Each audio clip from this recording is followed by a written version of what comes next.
Welcome or welcome back to my channel. My name is Ebony and this is my little spooky corner of YouTube. I'm very grateful if you are here, and today I am talking about my worst books of 2025. My last video was my top 10 plus a few special honorable mentions, and surprisingly, even though I thought I had a lot of dodgy bad books, I actually didn't. I've only got a few to talk about today. So I'm going to go a little bit more in depth with these ones, because if I rated a book above 3 stars, then I'm not putting it in my worst of. You know, there was some that was like they were really average at 3 stars, but they're still not making it. So this is everything else that was below that. And yeah, there was only a couple of them. So let's just get right on into it and talk about my worst books for 2025. I'm not going to spend much time talking about this, but I know a lot of people do. They give a bit of a caveat to their opinions. I am not going to, apart from this, but I'm not going to, because I think these negative book reviews are just as valuable as the positive ones. Because if I was out here giving you 5-star recommendations all the time, my opinion is not trustworthy and I'm not a book reviewer, in my opinion. We don't expect this of any other area of the creative industries, like film critics. I know I'm not a critic, but you know what I mean. Like, I want to create a space that is valuable, reliable, and trustworthy. So that's all I'm going to say. And this is not a personal attack on the authors, or if you enjoyed these books, absolutely, I am glad for it. But also, these are just my opinions and I am going to stand by them and stick to them. So that's my little 2 cents on this subject. I am always going to be honest and critical if I feel like the book deserves that. That's all I have to say on that. Now, the first book that made this list gutted me because I love this cover art. I think it's some of the best cover art I've seen for a horror thriller book. And so I was really excited. I'd also seen some really good reviews and I'm just thinking this wasn't for me. That is Dead 11 by Jimmy Giuliano. I think Jimmy had ideas that did not make it from his brain to the pages for me. Because, okay, the synopsis of this sounds exactly my kind of book, right up my alley. We're set on Clifford Island, an isolated community that is obsessed with reliving the same day in 1994. Like, I'm talking like O.J. Simpson's car chase is on television like it's just happening. Like, all the cars are from the 90s, all the gadgets and gizmos, they're all from the 90s. And it's the same day that the community can't escape. And this newcomer, she arrives on the island in hopes of like making it through her grief of the loss of her young son and hoping to find answers from what happened to her boy, only to soon disappear herself. And then her brother, it's kind of like his quest to find out what happened to his sister. So we've got like alternating point of views between like the past and present, between the woman who's gone missing when she arrived on this island and her experiences counting down. It's like her diary entries, and it's like her counting down from like the day she arrived to her disappearing day. And then it flips to her brother in present day trying to find out what happened, and he arrives on Clifford Island. All sounds really great. Like, you've got the missing person aspect, you've got like the kid who's unfortunately died and we're trying to find answers for that, and it's somehow the island links to her son in this weird way. So you've got like a lot of intrigue, and I really enjoyed that layered plot if it had been executed in a more coherent way. Because Giuliano's writing style, it was very easy to digest, very palatable for a lot of people. Like, I found it very uninspiring and it was laboriously slow. Like, the pace of it was glacial. Like, it was a slow process building to like what I would say is a very unsatisfying conclusion. Like, it didn't make it worthwhile, the hours I put into reading this book, because it took me weeks to finish and it's only like 350 pages or something. Like, I could not make my way through this at a good pace. And again, I was going like, it has all the elements, like it's like a recipe. I was like, all the ingredients here, well, speaking to my taste buds, right? I was so bummed because I also wanted to keep this cover and put it on my shelf somewhere, but I cannot physically, like, I'm donating it, hopefully, so it ends up in a home that will love it and cherish it. What I will say about this too, and you can kind of gather this from the cover, and it translated into the plot for me, was that it felt very gimmicky. The plot line, the characters, all of it just felt like a big gimmick, like this 90s theme, this retro theme, and he was trying to really get that across. I enjoyed the mystery of why we're reliving this specific day. What does O.J. Simpson freaking have to do with Clifford Island? Like, I did enjoy that. The use of multiple formats, like we had the alternating point of views. We have some chapters that are like diary entries and text exchanges between some of the teenage characters, and they're really fast paced and they keep the plot line moving and picking up. And so it should have had like it should have been good. Just felt a little bit all over the place, and like it was trying to be too many things. Like, I feel like if Jimmy Giuliano had just focused on really honing one of these storylines, it would have made for a much more satisfying read. And I'm not trying to be personal. I'm not here to shit on him, because I do think his writing is very easy to read, and a lot of people will probably enjoy it. However, to me, the way this concluded, and I'm not going to spoil it, what happened in the end felt like he didn't actually know. And I am all for leaving things up to the audience's interpretation and their imagination. That is part of the joy of reading and filling in the blanks or whatever, but there were too many blanks. Too many. It felt like what he wanted, he didn't actually know. And so he's like, I'm going to leave it up to the reader because they'll figure it out. And I couldn't. I am one of the most like visually like imaginative readers. Like, I can see it like a movie in my mind when I read. And I couldn't see this specific thing. The actual important frickin' thing. Like, I had a thought, I was like, maybe this was his intention, this ancient being on the island. Like, maybe we're meant to fill in the blanks, and like, it's the reader's interpretation because it's your personal feelings. And it's hard because I can't really tell you exactly what I want to say because that would spoil it. But it's like, maybe that's what he wanted. I was like, and then I thought about it for the week after I finished it, and I went, I think I'm giving too much credit, because it didn't feel like that. It just felt rushed and uninspired, and there was not enough nuance, and there just wasn't enough. It wasn't explained, it wasn't visualized, and it did not come to life off the pages for me personally, and it was very unsatisfying. I think I've said that about 5 times about this book. And it's probably my biggest disappointment of 2025 as well, because I had hyped it up, and that's partly my own fault. But I'd heard so many good reviews, I loved this cover so much, and the synopsis sounded so perfect. And I think that's the problem. I'm gonna try to do that to myself less this year. But anyway, I ended up giving this 2 stars. The only reason it got that even is just because, like, I can't fault his writing style. I can't fault the premise to an extent. So, like, there was a lot still I enjoyed. Oh, and the character, she's a pastor. Her name, Pastor Rita. Fucking hate that bitch.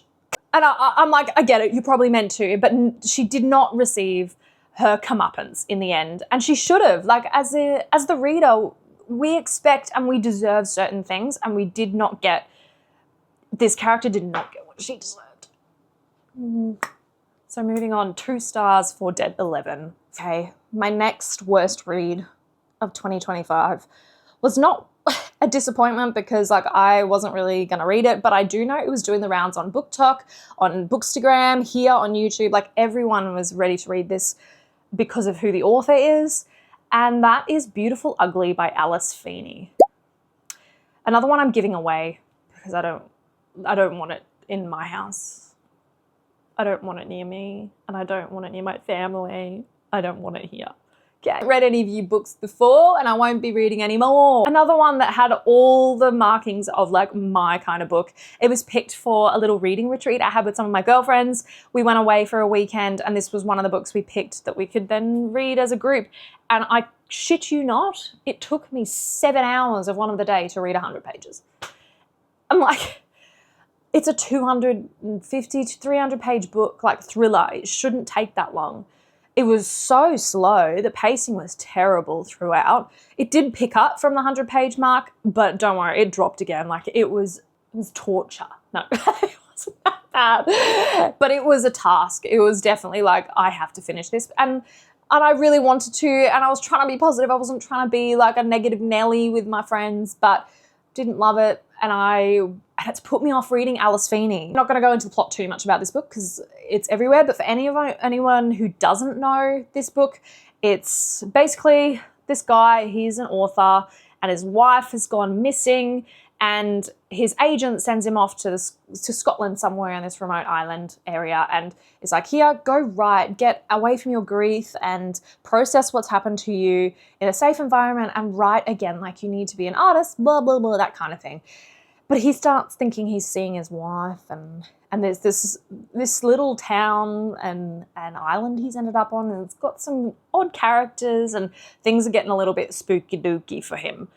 That's what I remember anyway from the plot. You can read the plot if you wish. I've spent little time. It's not in my mind palace anymore. Now, this one rated slightly higher than Dead 11. However, that's only because I freaking love an isolated setting in Scotland, of all places. Like, I was like, fuck yes, I love this setting. It really did have an eeriness to it. I do love those sorts of like small towns, like literally like, I don't know, it was like 30 people in this town. And they all like real unnerving encounters with some of these villagers. And I did like that. I liked the aspects where he thought he was seeing his wife who'd been missing for however long. Like, I enjoyed that. It was like mounting dread for sure. And as you're kind of spiraling with him and he's dealing with his mental health and like all sorts of stuff. The reason that this one made this list is because the twist ruined it for me. I hated it. I did not enjoy this. All it did was open up a can of worms for plot holes galore for everything I just read during this whole thing. And like, without spoiling or saying anything, like I enjoy an unreliable narrator trope if it's done well. And in my opinion, this was not done well. It felt like Alice Feeney was just trying to be really clever and catch you off guard, because when it was revealed what happened, I'm going to try to say this very carefully, what happened, it didn't make fucking sense. Like everything I'd read, the point of unreliable narrator is that it's meant to make sense when you go back and look at certain things. This did not make sense. Like I was like, no, that doesn't work. What happened then does not work. And so it just felt stupid, and just to be clever and have a twist. You don't always need a twist. You can have a great thriller and mystery without having a fucking twist. And I think people are forgetting that. People, I know they're meant to be thrilling, but that can happen if the plot is written well. If the plot is actually structured in a really interesting and compelling way, with enough intrigue and great characters, you are going to have a fucking great time. You don't need a twist that then makes things a bit stupid. It wasn't enough for me to then enjoy it. I probably would have enjoyed, it might have made the 3-star mark if this twist hadn't happened. And it just ruined the whole setting for me. It ruined the whole village and all those characters. I thought it was preaching about certain topics, and it didn't work for me. And I don't want to be preached to about, it's so hard to talk about without spoiling. Maybe one day I'll do a spoiler review for certain books that I hate, because it is really hard to give you a nuanced discussion about these books without telling you plot lines. So maybe I will do that one day, and I'll make sure I let you know it's got spoilers, because I think that would be pretty valuable and good for me, because I'm getting heated. I've got steam coming from my my ears. Anyway, that is my thoughts on Beautiful Ugly by Alice Feeney. I gave it 2.5 stars, only because I was interested enough to make it to the end. And I wanted to find out, and I enjoyed certain aspects of this. And again, nothing against her writing. It's obviously very palatable because freaking everybody reads her books. She's got another one coming out. But all I've heard about her is, oh, twist, twist, twist. And I'm like, nope, sorry, Alice. I've got a couple more to go. So my next one is The Compound. This was another one that I was actually really excited about. It was a little bit different. I wasn't going in expecting a full-blown thriller, because it's basically like Love Island, but slightly dystopian. Well, so I'm led to believe by other people's reviews, who apparently saw things in this that I couldn't see. Anyway, we'll get into that in a second. But it's basically Love Island, where it's set in some near future location, and the women all arrive first, and then the men arrive on foot kind of thing. The women wake up there one by one, and they all have to do tasks to get things for the house. So like a couch, food, and then they do personal tasks as well, but they can't tell other people what their task is to earn their reward, things like that. So we're set in this compound for the entire duration of the novel, and that was fine. I did enjoy that. Like, I quite like me a little trashy reality TV show. So I know I became the audience for this, and that was part of the commentary I believe the author was going for. Sorry, I'm out of breath. I can't even remember her fucking name. But the main character of this is one of the most bland and boring female main characters I've ever read. You're not rooting for her at all. She presents herself as someone very like kind and interesting, and she's not. She's got no redeeming factors. The women who go on these reality TV shows are often edited that way. Like certain people anyway, they're edited to be the villain. There's a lot you can talk about. And again, this is similar to maybe Dead 11. Like, I'm giving this too much credit and thought because I don't think that's what the message of this is. I don't know what the fucking message of this is because it just ended. Ending came along out of nowhere and didn't mean anything and gave you no fucking answers. And I'm not saying I need everything wrapped in a nice, beautiful bow when I read. That's not what I'm saying. But when it drops nuggets throughout, you expect something and it didn't give you anything. It doesn't deliver. Literally, it felt like I blinked and it was over. And I was like, what did I miss? Like, how did we end up here? That's it? Like, stupid ending. And there was plenty of times I should have DNF'd it. I really should have listened to my gut. But then there would be these moments sprinkled in that felt like a thriller.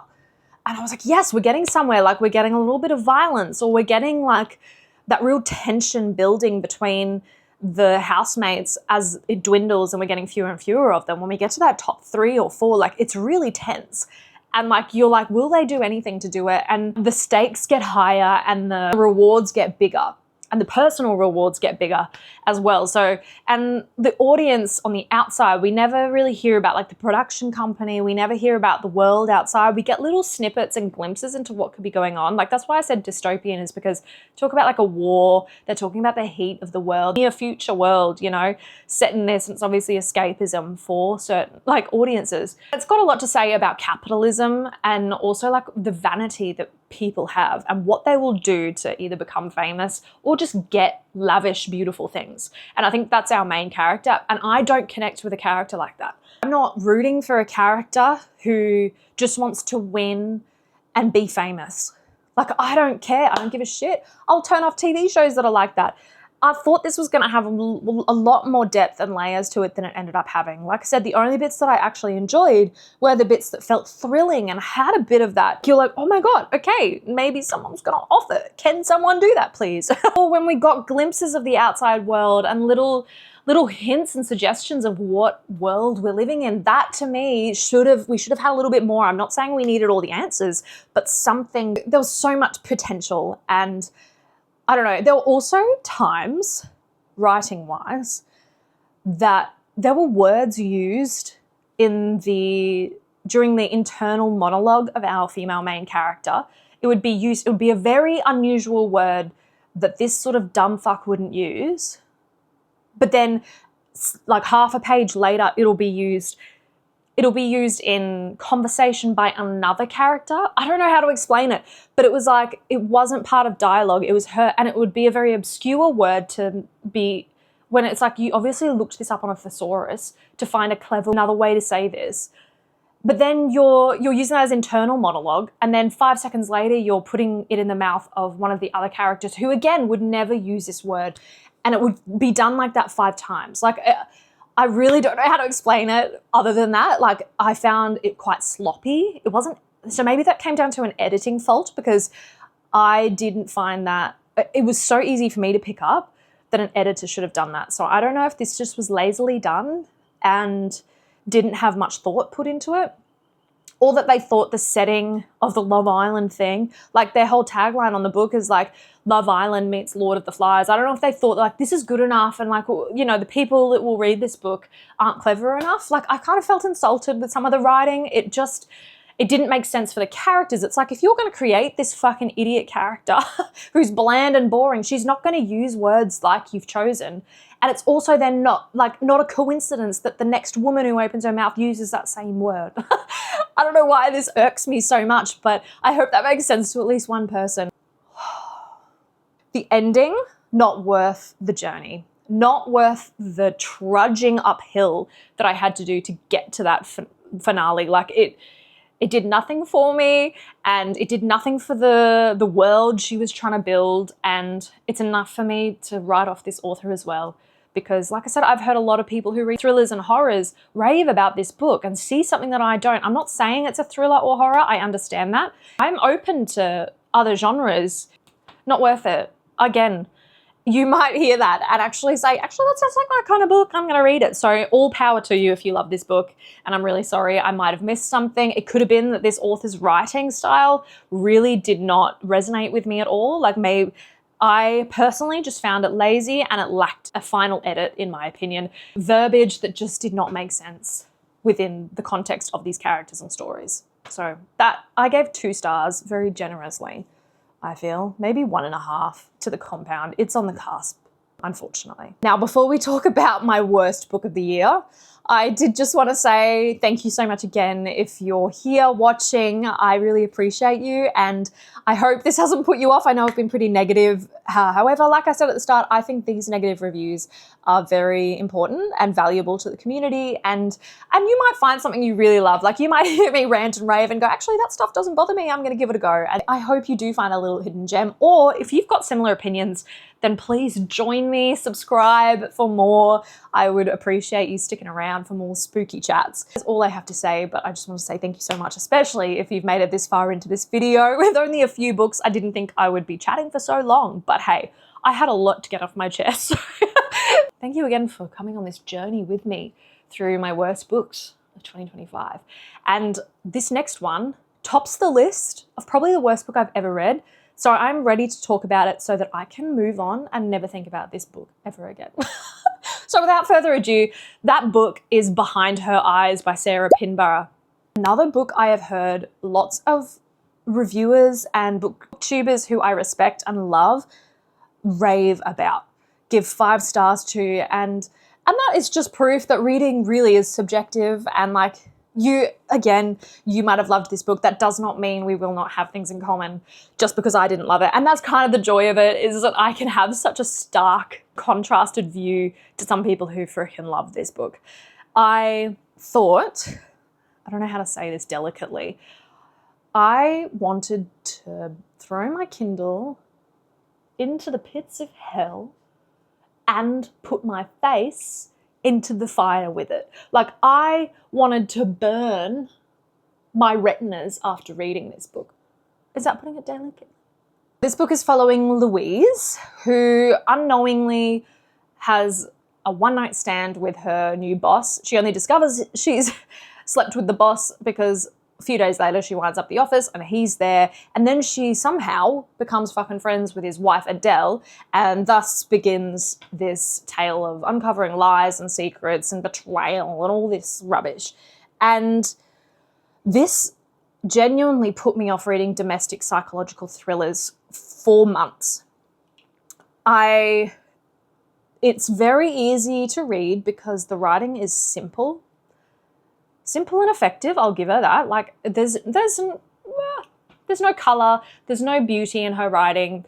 It's just for broad, wider audience. But what I'm trying to say is like, it's easy to read. So, and you do binge it. I read it very quickly, and that was only because there was enough like back and forth between these 3 characters, and enough like when chapters end in a bit of a twist, like that keeps you going. And that's just like a cheap trick, essentially, by authors to keep you reading, keep your page turning. And I fell for it, and I shouldn't have, because I remember while I was reading this, I was like, DNF and DNF. I can see this is going to be stupid. And you know what? I've learned a lot since then, and I'm trusting my instincts more and more because, yeah, I should have, and I would have saved myself a lot of anger. Oh, man. What this culminated in is one of the most infuriating and stupid twists I've ever read. Ever. It wasn't clever. It didn't make sense. I guessed it. I saw it coming. And it still infuriated me that it was put in there. And then the final chapter of this book, again, I'm not trying to spoil, but the final chapter of this book tried to give another little like twist. Again, I saw it coming. It wasn't revolutionary. I don't know why she's getting all this praise for coming up with this twist, thinking that it's clever, because it also just doesn't make sense. It's set in London. It's set in present day. There's no sense of suspending disbelief while you're reading it or paranormal. Like, it's not written that way or pitched that way. So the fact that it ended the way it did for me really was a bit of an insult to what I just spent hours reading and getting to. It didn't make sense with what she had been building up to. Like, yeah, you could be like, yeah, but it was in there. Like, if you look, it was in there. I was like, it wasn't subtle. Like, why are people treating this like a, oh yeah, but if you were looking and paying attention, like you could see. It's like, yeah, it was. It wasn't written personally for me. This was not written to be a smart book. And that's okay. We need some like popcorn thriller. That's not what this is. This is trying to be a really great domestic thriller with a heck of a twist, but just ruins the whole book. And also, Louise as a main character continuously makes some of the most stupid, inane decisions that any female character in any book has ever made. It's so far-fetched to believe that a professional woman like this, with a child, a single mum, would be making the decisions that she's continually making within the story. Like, it's kind of a slap in the face, and I hate when female characters are written to be this dumb and make these sorts of decisions, these sorts of mistakes. And like, why would she go to this continued effort to stay in this married couple's life? Because she doesn't really have feelings for the bloke. Yeah, he might have been good in bed, but that's not enough of a reason. And constantly she's going back and forth between like, oh, I shouldn't be doing this, I shouldn't be doing this, and then being best friends with the wife. And it's just like, I just don't sympathize with that sort of character. And especially when you're spending the most time with her, it feels kind of insulting. You're probably going, Ebony, why did you stick it out? Why did you read it? And you'd be so justified. I'm hearing you, and I'm loving that you keep me accountable because it's true. Why did I? There is no reason, because it did not pay off. When we got to the big twist, my eyes rolled so far back into my head that I had a fucking migraine. It was midnight when I finished it, and I was like, no, holding your Kindle. Thank fuck I read it on Kindle Unlimited, so I didn't have to pay for it. So if you're curious about what I'm going on about, it's on Kindle Unlimited. It was so sloppy, and a twist like this isn't enough to save a lackluster, boring book. It isn't. It's just not enough. And like I said, I found the writing too simplified, too generic, her prose was very boring and predictable. There was nothing in it. Anyone can get published if this can get published, in my opinion. It needed more editing. It needed so much. It also needed someone to go, it's stupid. I feel like I'm being really mean. But I gave it 1 star, and I think even that's generous. Half a star, like, it's getting nothing. The only reason it gets even a little bit from me is because I read it in 1 sitting. That's it.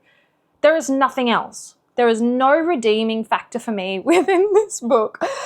And I'm really pissed off at myself because I've got a Sarah Pinborough book. I think it's called Insomnia. This one that I've had longer, and I should have read it first because I spent money on this, and I'm like, do I have to read this? And I feel like I do because I spent God knows how much, $30 probably on buying it. I should have read that first. I should have gone off my physical TBR, and maybe I would have saved myself a world of hurt and might have either loved that, and maybe that's what upsets me is like I might have actually really loved that book, and then I might have been more open to her writing style. But now I'm so angry and passionately so about Behind Her Eyes that it doesn't make me want to read that, and I want to burn it. And I want to pretend it's Behind Her Eyes, you know. But no, I'm not going to do that. I can't do that.